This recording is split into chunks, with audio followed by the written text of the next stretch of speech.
மாண்புமிகு பேரவைத் தலைவர் அவர்களே, 16/7/2025 அன்று தொலைக்காட்சி செய்திகளில் சிறுநீரக முறைகேடு நடப்பதாக வரப்பெற்ற புகார் குறித்து யாரும் அரசின் கவனத்தை ஈர்க்காமலேயே மாண்புமிகு தமிழ்நாட்டின் முதலமைச்சர் அவர்கள் தொலைக்காட்சிகளில் இந்த செய்தி பார்த்த உடனே எங்களை அழைத்து, இது போன்றது ஒரு செய்தி பரவி வருகிறது, உடனடியாக நடவடிக்கை எடுக்க வேண்டும் என்று அறிவுறுத்தினார்கள். அதன் அடிப்படையில் சிறுநீரக முறைகேடு நடப்பதாக வரப்பெற்ற புகார் குறித்து தமிழ்நாடு சுகாதார திட்ட இயக்குனர் மருத்துவர் எஸ் வினீத் IAS அவர்கள் விரிவான விசாரணை மேற்கொண்டு அறிக்கையினை அரசுக்கு சமர்ப்பிக்க வேண்டும் என்று கேட்டுக்கொள்ளப்பட்டார். அந்த வினீத் IAS அவர்கள் தலைமையில் திட்ட இயக்குனர் அவருடைய தலைமையில் இணை இயக்குனர் சட்டம், மருத்துவம் மற்றும் நலப்பணிகள் இயக்ககம், பெரம்பலூர் மற்றும் அரியலூர் இணை இயக்குனர் இவர்கள் மேற்பார்வையில் ஒரு குழு ஆய்வு மேற்கொண்டது. அதன்படி 17/7/2025 அன்று நாமக்கல் மாவட்டம் பள்ளிப்பாளையம் மற்றும் திருச்சி பகுதிகளில் கள ஆய்வை இந்த குழுவினர் மேற்கொண்டார்கள். முதற்கட்ட விசாரணையின் அடிப்படையில் திருச்சி சிதார் மருத்துவமனை மற்றும் பெரம்பலூர் தனலட்சுமி சீனிவாசன் மருத்துவக் கல்லூரி மருத்துவமனை சிறுநீரக மாற்று அறுவை சிகிச்சை செய்ய வழங்கப்பட்ட உரிமங்கள் மருத்துவ மற்றும் ஊரக நலப்பணிகள் இயக்குனரால் 23/7/2025 தற்காலிகமாக நிறுத்தி வைக்கப்பட்டது. மேலும் விசாரணை அலுவலர் மேற்கூறிய மருத்துவமனைகளில் தவறான முறையில் சான்றுகள் சமர்ப்பித்து மனித உறுப்பு மாற்று அறுவை சிகிச்சைகள் மேற்கொள்ளப்பட்டுள்ளதாக தெரிய வருகிறது என்றும், மேலும் இவ்விசாரணையில் மனித உறுப்பு மாற்று அறுவை சிகிச்சை சட்ட நுணுக்கங்களை தவறாக பயன்படுத்தியதும் தெரிய வருவதாகவும் தெரிவித்துள்ளார். மேற்படி விசாரணையின் மூலம் அங்கீகார குழுவிற்கு கீழ்கண்ட பரிந்துரைகள் திட்ட இயக்குனர் தமிழ்நாடு சுகாதார திட்டம் வழங்கியுள்ளார்.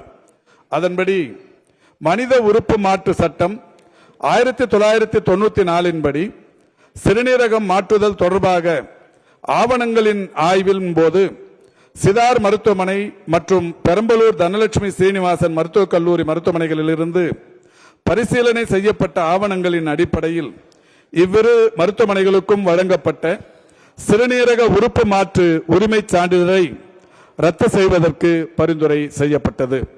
இந்த சிறுநீரக முறைகேட்டில் ஈடுபட்டுள்ளதாக கண்டறியப்பட்ட இடைத்தரகர்களான ஸ்டான்லி மோகன் மற்றும் ஆனந்தன் ஆகிய இருவர் மீதும் BNS 2023 உரிய பிரிவுகளின் கீழ் FIR பதிவு செய்ய பரிந்துரை செய்யப்பட்டது. மனித உறுப்பு மாற்று அறுவை சிகிச்சை சட்டம் 1994 படி செய்யப்படும் அறுவை சிகிச்சைகள் தொடர்பான ஆவணங்கள் அனைத்தும் மருத்துவ சட்ட ரீதியான மெடிக்கோ லீகல் என்பதால் 10 ஆண்டு வரை ஆவணங்கள் பராமரிக்கப்பட வேண்டும். இது தொடர்பாக வருவாய்த்துறை, காவல்துறை மற்றும் மருத்துவ துறைகளுக்கு சுற்றறிக்கை அனுப்பப்பட வேண்டும். இவையெல்லாம் அந்த குழு அறித்த பரிந்துரைகள். அதோடு மட்டுமல்ல, அனைத்து படிவங்களும் ஆங்கிலம், தமிழ் ஆகிய இரு மொழிகளின் வடிவில் வைத்திருக்க பரிந்துரை செய்யப்படுகிறது. மனித உறுப்பு மாற்று அறுவை சிகிச்சை மேற்கொள்ள உள்ள ஏற்பாளர்களுக்கும் மற்றும் கொடையாளிகளுக்கும் அறுவை சிகிச்சைக்கு முன் தகுந்த ஆலோசனைகள் குறித்த நிலையான இயக்க நடைமுறைகள் ஸ்டாண்டர்ட் ஆபரேட்டிங் ப்ரொசீஜர்ஸ் உருவாக்கி செயல்படுத்தப்பட வேண்டும்.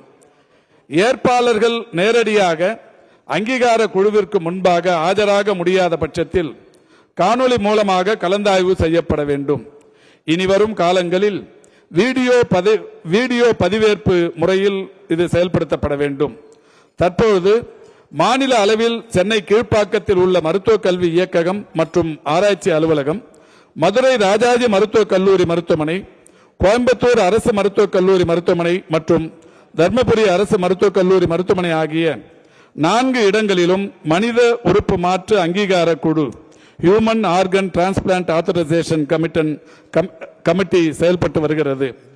ஏற்கனவே செயல்பட்டு வருகிற சென்னை கீழ்ப்பாக்கம் மருத்துவக் கல்வி இயக்ககம் மற்றும் ஆராய்ச்சி அலுவலகத்தின் அங்கீகார குழுவினை மறுசீரமைப்பு செய்து சென்னை ராஜீவ்காந்தி அரசு பொது மருத்துவமனையில் அங்கீகார குழு அமைத்து மாற்றம் செய்யவும் மற்றும் சென்னை கீழ்ப்பாக்கம் மருத்துவக் கல்வி மற்றும் ஆராய்ச்சி இயக்ககத்தில் உள் வெளிநாடுகளிலிருந்து சிகிச்சை பெற வரும் நோயாளிகளுக்கு மட்டுமான அங்கீகார குழுவாக செயல்பட இதன் மூலம் பரிந்துரை செய்யப்படுகிறது.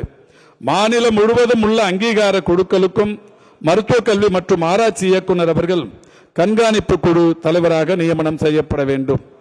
மருத்துவ மற்றும் ஊரக நலப்பணிகள் இயக்குனர் அவர்களின் தலைமையின் கீழ் வருடத்தில் இருமுறை மனித உறுப்பு மாற்று அங்கீகார குழுவின் மூலம் ஒப்பளிக்கப்பட்ட அல்லது நிராகரிக்கப்பட்ட அனைத்து விவரங்களையும் தணிக்கை செய்யவும் மற்றும் ஆய்வு நடத்தி ஆய்வு அறிக்கை தயார் செய்து ஆண்டு அறிக்கையாக அரசிற்கு சமர்ப்பிக்க இதன் மூலம் பரிந்துரை செய்யப்படுகிறது. அனைத்து மாவட்டங்களிலும் உடல் உறுப்பு தானம் என்ற பெயரில் உடல் உறுப்பை முறைகேடாக விற்பது தவறான செயல் என்பது குறித்து தொடர் விழிப்புணர்வு ஏற்படுத்த அனைத்து மாவட்ட ஆட்சித்தலைவர்களுக்கும் பரிந்துரை செய்யப்படுகிறது என்று 10 விதமான பரிந்துரைகளை அந்த குழு அளித்தது.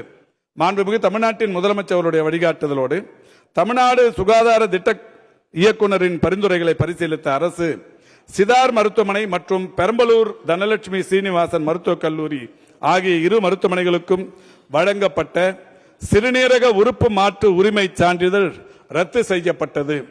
இதில் மிக முக்கியமாக கவனிக்க வேண்டியது, பாரபட்சம் எதுவும் இல்லாமல் எந்தவிதமான பாகுபாடும் இல்லாமல் எந்த மருத்துவமனைகளின் மீது புகார் வந்ததோ அந்த மருத்துவமனைகளின் உரிமங்கள் உடனடியாக ரத்து செய்யப்பட்டது.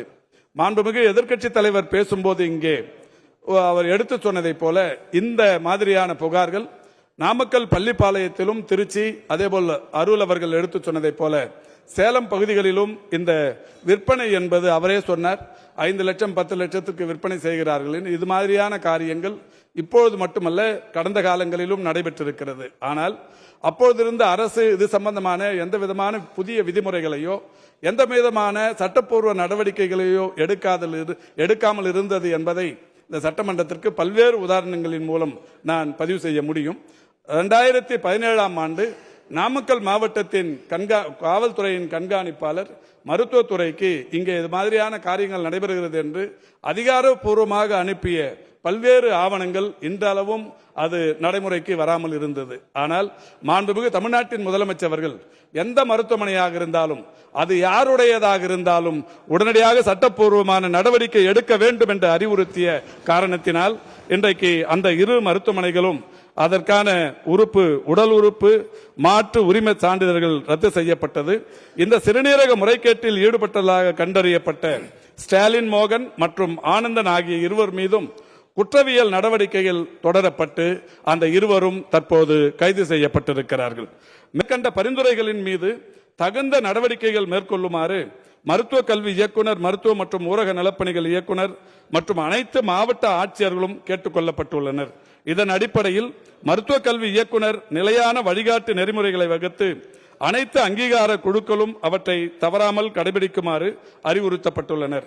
இதனை தொடர்ந்து அரசாணை எண் 396 நாள் 8/9/2025 படி மாவட்ட அங்கீகார குழுக்கள் மறுசீரமைக்கப்பட்டு தமிழ்நாட்டில் பதிவு செய்யப்பட்ட மருத்துவமனைகளிலிருந்து பெறப்படும் உறுப்பு மாற்று அறுவை சிகிச்சைக்கு காத்திருக்கும் வெளிநாட்டு நபர்களின் விண்ணப்பங்களை பரிசீலித்து ஏற்க வேண்டுமா மறுக்க வேண்டுமா என்பதை தீர்மானிப்பதற்காக சென்னை கீழ்ப்பாக்கத்தில் உள்ள மருத்துவ கல்வி இயக்ககம் மற்றும் ஆராய்ச்சி அலுவலகத்தில் மாநில அளவிலான ஒரு புதிய அங்கீகார குழு ஒன்று மாண்புமிகு தமிழ்நாட்டின் முதலமைச்சருடைய வழிகாட்டுதலோடு தற்பொழுது அமைக்கப்பட்டிருக்கிறது. இதனை தொடர்ந்து வடக்கு மாவட்ட அங்கீகார குழு சென்னையை தலைமையிடமாக கொண்டும் மத்திய மாவட்ட அங்கீகார குழு தஞ்சாவூரை தலைமையிடமாக கொண்டும் மேற்கு மாவட்ட அங்கீகார குழு கோவையை தலைமையிடமாக கொண்டும் தெற்கு மாவட்ட அங்கீகார குழு மதுரையை தலையிடமாக கொண்டும் அமைக்கப்பட்டு உறுப்பு மாற்ற செயலில் இன்றைக்கு அதற்குரிய அம்சங்களை பற்றியும் அறுவை சிகிச்சைக்கு முன்னரும் பின்னருமாக பராமரிப்பதற்குரிய வழிகாட்டுதல்களை வழங்க அறிவுறுத்தப்பட்டிருக்கிறது. மாண்புமிகு எதிர்க்கட்சித் தலைவர் அவர்கள் சொன்னதை போல சென்னை உயர்நீதிமன்றத்தில் மாண்புமிகு மதுரை கிளை 25/8/2025 அன்று தேதியிட்ட உத்தரவின்படி ஒரு சிறப்பு புலனாய்வு குழுவை ஸ்பெஷல் இன்வெஸ்டிகேட்டிங் டீம் SIT என்று சொல்லப்படுகிற ஒரு சிறப்பு புலனாய்வு குழுவை அமைக்கப்பட்டு மேற்படி விசாரணை புலனாய்வு குழுவினால் இன்றைக்கு நடைபெற்று வருகிறது. அதன் அடிப்படையில் தான் 2 பேர் கைது செய்யப்பட்டிருக்கிறார்கள்.